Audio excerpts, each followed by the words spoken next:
Stay a while and listen. What is going on, guys? So today I wanted to show you my Whirlwind Barbarian that does 20,000 Whirlwind damage. So I'm really excited to show you guys this build, and I think it's one of the most highly underrated builds in Diablo 2. It just overall has really good damage and awesome survivability.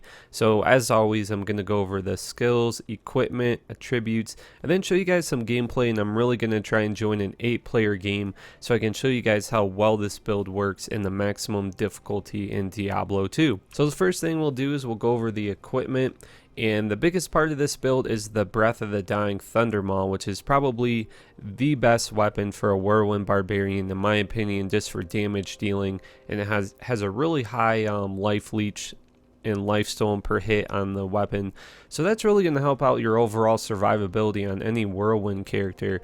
So, and this is, I believe, the highest damage dealing weapon in the game as far as rune words and unique items, because it's in a Thunder Maul and it's Breath of the Dying. So you're really going to be bursting out a massive amount of damage on this weapon as far as for using it for a Whirlwind Barbarian. Then I'm using Ariat's Face, and I'm using the Angelic set with double Angelic rings, and this is really going to help out my attack rating a lot. If I didn't have these rings on, I'd really have a low percentage of attack rating. So then I'm using Fortitude, Dungos, Gore Rider boots, and Laying of Hands gloves, and I'm using a torch. I don't have an Ani right now because they're just really expensive and they've nerfed the Diablo clone spawning, so they're just really hard to come by. And then I'm using Warcry Grand Charms, and I personally would rather use those than getting max damage and attack rating small charms just because they're really expensive. Then on Switch I have 2 Heart of the Oaks, and I really enjoy having 2 Heart of the Oaks on any Barbarian just so he can get that extra faster cast rate, so he can cast his war cries and his taunts and everything like that a lot faster than he would with a Warcry sticks that you buy from Mala. So, and then on my mercenary I'm using Breath of the Dying, and I would really recommend using this instead of Pride. Pride is going to up your damage a little bit, but if you combine Breath of the Dying with your damage, it's really going to be doing, you're really going to be doing an overall you're going to be doing a lot more damage than you would with just adding a little bit of damage to yourself with Pride. So I really enjoy using Breath of the Dying on my mercenary, and he's going to be doing up to 10k damage once we get out of town and he gets that Might Aura. So, and then I'm using the Fortitude armor, and that's pretty obvious for the enhanced damage because this is just a really high damage dealing build. It's really not about just survivability. It's mainly about trying to do as much damage as I possibly can.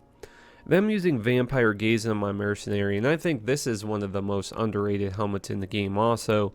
I think it's probably arguably the best mercenary helmet in the game just because it has a life leech on it and it has a high damage reduction on there.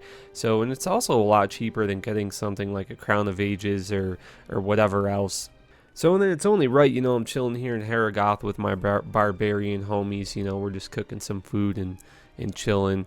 So I'm going to show you guys the skills right now. I put 20 points in the Whirlwind, 20 points in the Concentration, 1 point in the Natural Resistance, 1 point increased speed, 20 points Mace Mastery, and then 20 points in the Battle Orders. So, and then as far as my attributes go, a lot of people aren't going to really understand how this works, but I'm going to try and explain this to you guys the best that I can. But the more strength you have in your Whirlwind Barbarian, the more damage you're going to be doing. So I only put about 100 points in the Vitality. I got it up to 175 just to get about 1k health there. And then once I get my Battle Orders off, I'm going to have about 3k health. But you'll really be surprised how well this Barbarian has as far as survivability. He has really good survivability, and that's because of his Whirlwind and all the life leech coming from Breath of the Dying and Ariat's Face. So in an 8-player game, you're really going to be surprised how well this Barbarian survives, even though he only has like 100 points in the Vitality. So I put about 100 points in the Vitality and the rest of my points in the Strength. So, and then I'm just going to show you guys really quick just some gameplay here in a 1-player difficulty game and show you guys just how easily this Barbarian will just destroy everything. So, and as you guys can see with the life leech there, I mean, I'm barely even getting hit right now. So, you know, the life leech is really gonna really gonna help you out with your survivability there. So, and then right now, as you can see with my mercenary having his might aura up, I'm doing 23k concentrate damage and 20k whirlwind damage. So it's just absolutely ridiculous. So, and as you can see, I'm basically just walking through everything with my Whirlwind Barbarian. But so now I'm going to join an 8-player game. It's probably going to take me a minute to get to that. So I'm just going to skip to that part and we'll get into an 8-player difficulty game. Now I'll show you guys how well this build works and how well the survivability is with that maximum difficulty on Diablo 2. Alright guys, so now that I'm in an 8-player game, I'm going to show you guys how well this build works with the maximum difficulty in Diablo 2, and also show you guys how well the survivability is on this Barbarian, even though he has only about 100 points in Vitality. I really want to show you guys how well the Life Leech works on Whirlwind, and yeah, just show you guys how awesome this build is.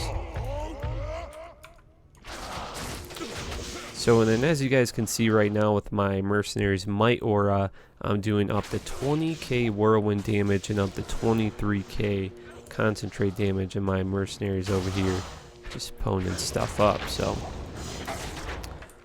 let's do it.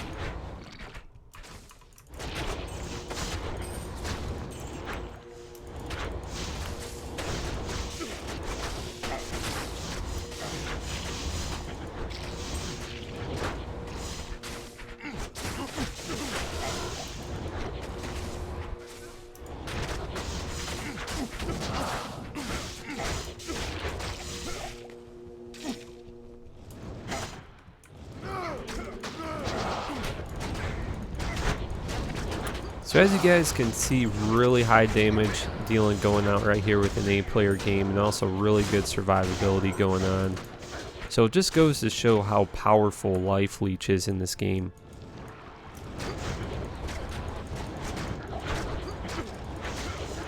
Ooh, a Lemrune, I like that. I will take that.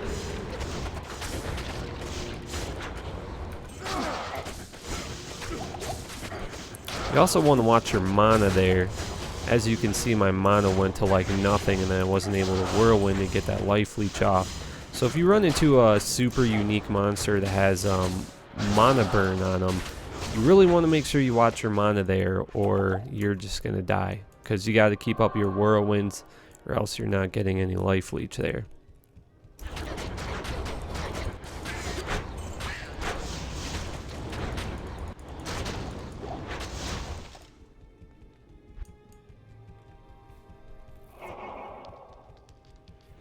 Awesome build, man. Definitely, like I said, definitely one of the most underrated builds in the game, and it's just awesome, man. I love it. Really fun build. And Whirlwind Barbarians have really, they haven't been that popular over the years. After patch 1.09, and patch 1.10 came out, Whirlwind Barbarians really weren't that popular. But as you guys can see, I mean, they are really freaking awesome, man, if you spec them right and you got the correct gear.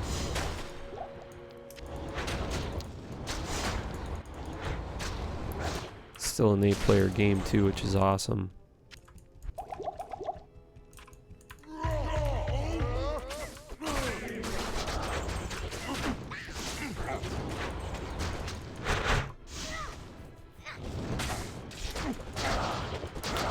Right there, I got some mana burn from that super unique monster. Again, you just really got to watch that.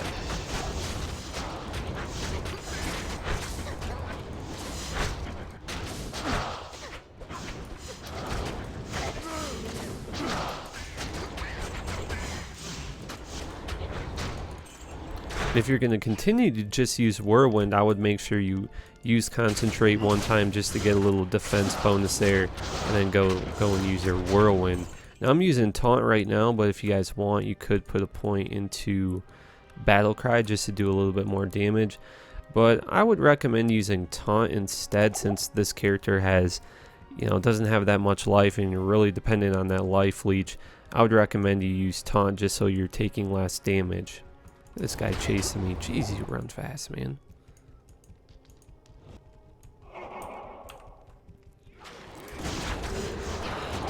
Oh my goodness, there's a lot of monsters right here.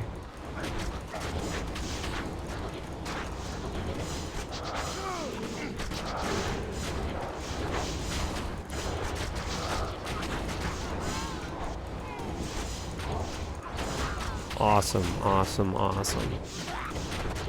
Barely taking any damage there. Just letting that life leech do all the work for me.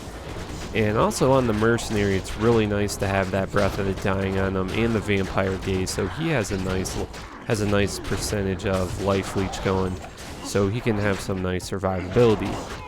As you guys, can see this whole time, I haven't needed to give him a mana potion or healing potion, not even once throughout this whole entire time. So he has really good survivability on his own.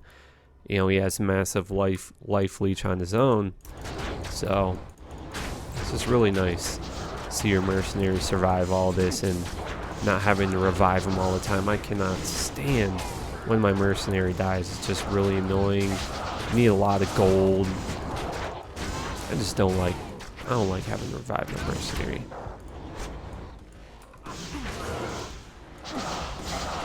But this is a lot of fun, man. I mean, I'm just pulling in all these monsters, and I really don't want to stop the video because this is so much fun.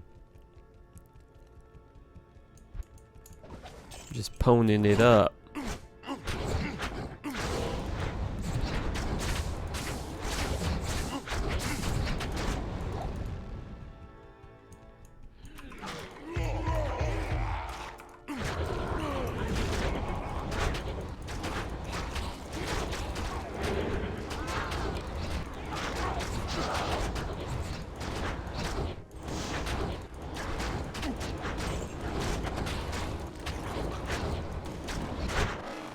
Man, those Death Lords, man, they always got a lot of health, dude.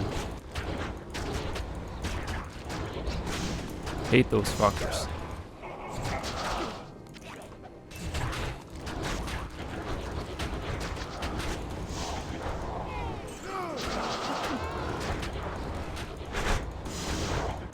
Also looks like I'm about to level up here in a minute.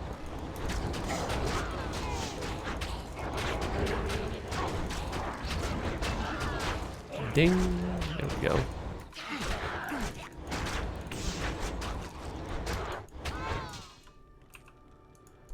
Alright guys, well I mean that's about it for this video, and I'm really excited I got into an 8-player game. A few people left now, but for the majority of the gameplay there it was at the maximum difficulty.